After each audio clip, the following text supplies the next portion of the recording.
Hello everybody, my name is JebDev, and this is a little bit of an interesting video, but I figured after finally being able to clear it, I'd make a quick little review on the game. That game being Wise 8, Lacrimosa of Dana.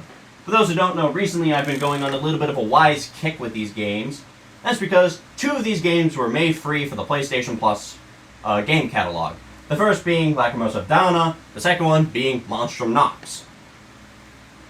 I normally wouldn't have ever bought these games, just by basing them off looks, but since they were free, I said, fuck it, why not try it? And Lacrimosa of Dana ended up becoming a game that genuinely blew me away. I was not expecting it to be anywhere near as good as it actually was. Which is funny because I did a little bit of digging into it, and supposedly the Y series is older than Final Fantasy. Not Dragon Quest, though. Dragon Quest has a year on it, but Wise is older than Final Fantasy, which is crazy to think that a game that is considered to be one of the founding fathers of the JRPG series, or just the RPG games as we know it, doesn't really get much attention or love or anything. So I'm here to hopefully try to change that within a modern day perspective. This video is going to be focusing specifically on Lacrimosa of Dana, though, and there are going to be spoilers going forth. So if you don't want spoilers, play the game first, then come back to this video. So first off, though, it is the 8th game in the series, even though I'm pretty sure it's said that the numbers on which the games are listed doesn't make them directly canonical, because this was a more recent trend. I mean, after all, the games had numbering systems, but they're not really shown that much. There's a couple Wise games available too. You have Memories of Felghana, which is a remaster or is a remake of the 3rd game. You have Origins. You have Memories of Celceta, Nordics, and then Lacrimosa of Dana Monstrum Nox, with Nordics being the most recent one, and they're doing a crossover with the Trails games. But Lacrimosa of Dana is pretty simple. I believe the game came out in 2016, I think it was. I'll flash the date up for the correct release date. Now, what's interesting about this game is it was released for consoles and mobile ports, so the game doesn't really look all that interesting. But one thing about it, super simple gameplay, but not too simple to the point of boring. You have two mechanics. You have flash move, flash dodge. Dodge and attack at the right time, you gain increased attack speed and increased SP recovery. Block at the right time, hitting R1, is Flash Guard, which gives you temporarily invulnerability and increased damage. Combine this with the skill usage and the fact that you can chain them together, makes for a combat loop that is not too hard to understand, but is very fun to get into, yet is simple enough to the point where it's not like something like Dark Souls where you have to worry about like your poise or your intelligence or anything like that. Super simple, super basic, and sometimes that's all you want. In terms of difficulty, I played Lacrimosa of Dana on hard mode. My first time ever playing the games, and I played it on hard mode. I found it was fairly challenging, although the main problem is it's not a too challenging game if that's what you're looking for. It's not a particularly difficult game. They say like there's moments where you might be fighting alone. There's like maybe 2 moments in the entirety of the game in which you end up fighting alone by yourself. So, not really all that much. Primarily the most bosses I struggled on was, there was one boss you fight. He's like an undead guy. His name's like Valadominus or something. That's the boss that gave me the most difficulties. But if someone like me could beat the entire game on hard without dying once and not be familiar with the series, then that should be a general premises on what the game has in terms of difficulty. In terms of difficulty, I'd give it like a 5.5 out of 10. There's moments where it could be challenging, and I didn't dive into the new game dungeon or anything. I didn't do any of that, so I'm assuming the real difficulty is going to be in there. In terms of, like, story, great. It's not the greatest story ever, right? It's not the most expansive lore, but for what it is, it's Definitely a very engaging story. Plus, with the varying side characters you get to meet by doing their stuff, you get to learn more into their lives, and it's really nice to see that. So, story, I'm going to give like a solid 8.5 out of 10. It's definitely a very good story. Drags along in some moments, especially considering with the fact that the story is pretty much split between two people for most of the game, and then converges. So you have Adol, the main character, and then you have Donna, who is the maiden of the Great Tree.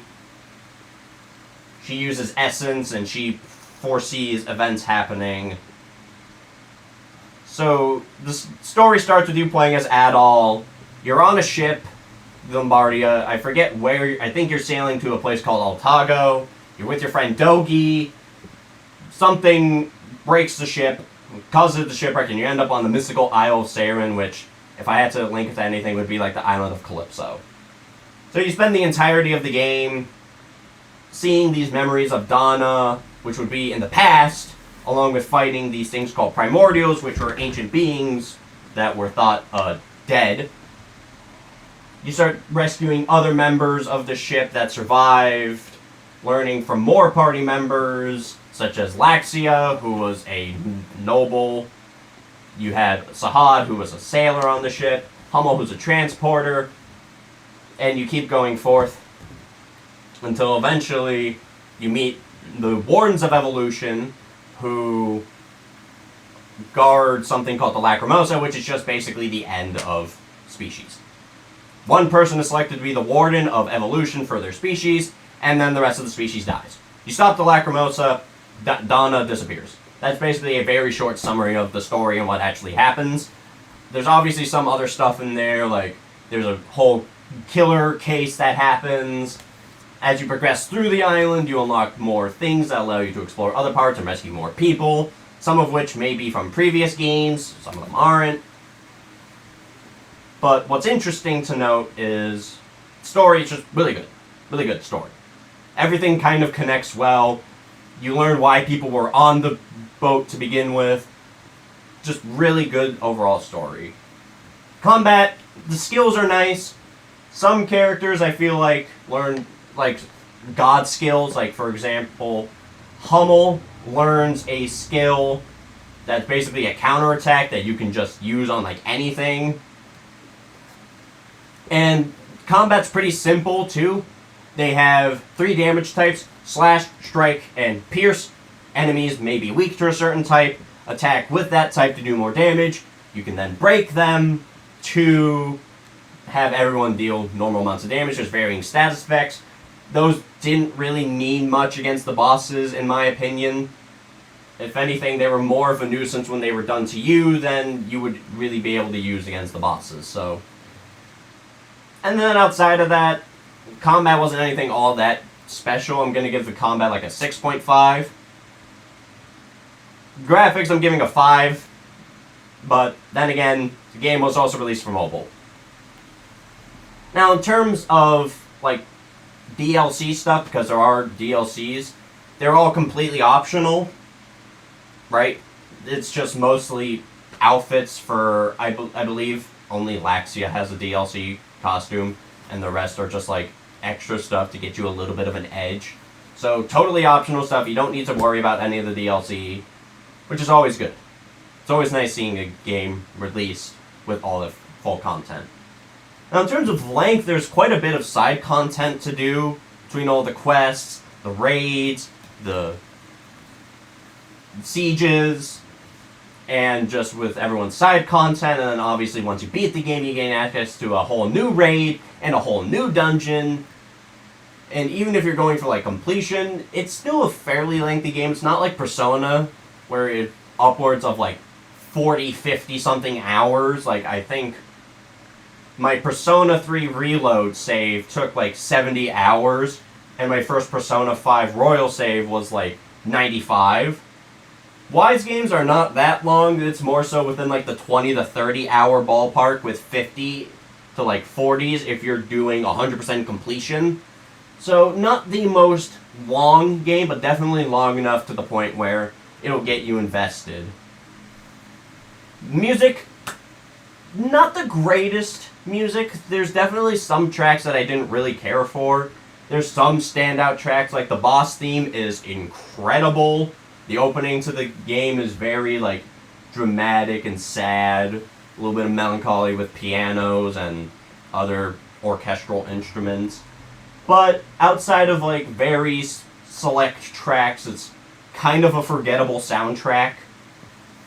I call it, like, S&T soundtrack syndrome, where they have, like, a couple themes that are really good and stand out. Like S&T 3, for example, has the boss theme and the Fiend theme, but outside of that, a lot of those themes are just kind of not really much going on with them. So I'd give the soundtrack like a 7 out of 10. It has those bangers in there, but they don't really have that many. A lot of the music is completely forgettable. Like, if you played a lot of the music, to me, I probably couldn't tell you when the music played. In terms of everything else, though, just a very solid all-around game. If I had to give Lacrimosa of Dana a final score, I would probably give it a 7.5 out of 10. It's not a must-play under any circumstance. It's a fun game. If you see it on, like, a good discount, I would recommend getting it.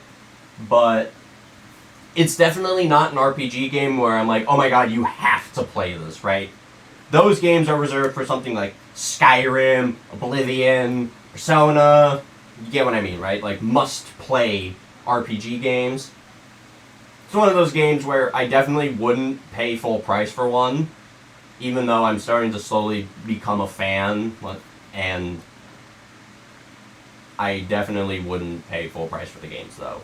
But if you see Lacrimosa of Dana or Monstrum Nox on any sale or any otherwise game on sale, or if you're one of those people who can emulate those games, then just go ahead and do it, because those games are absolutely worth it. There's quite a few options, too, and the best part is, as far as I'm aware, you don't necessarily have to play the games in order,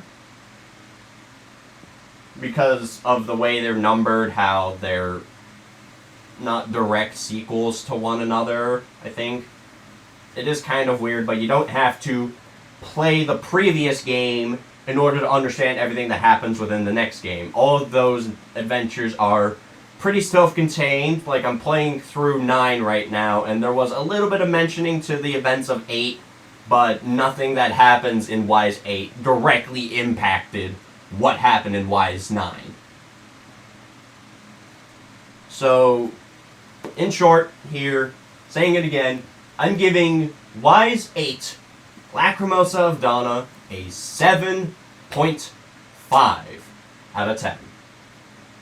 Not the greatest RPG in the world. If it came down to, if you say, like, would you rather play Persona 5 Royal or Lacrimosa of Dana, I'd probably pick Persona 5 Royal. But it's definitely up there in the list of some of my, like, top, like, 20 RPG games. Definitely a game you should look into getting into, especially if you can get it on sale. If you can get it on sale, then it's even better, because those games definitely deserve some more attention. Hopefully, after the upcoming Trails game crossover releases, hopefully we can continue going on and we can get a little bit more of a budget going forth and see these games probably hit mainstream-ish again. So, thank you all for watching this short, jarring review. I didn't really have time to formulate a script. I have places to be later, so I didn't really have time to write a script or anything. So, my apologies if this video seems slapdash and not very well structured. And again, none of my videos really have structure to them. So, thank you all for watching. If you are interested in seeing more, subscribe to the notification bell to get notified whenever I upload a tweet, and you can change mine later on whenever you want.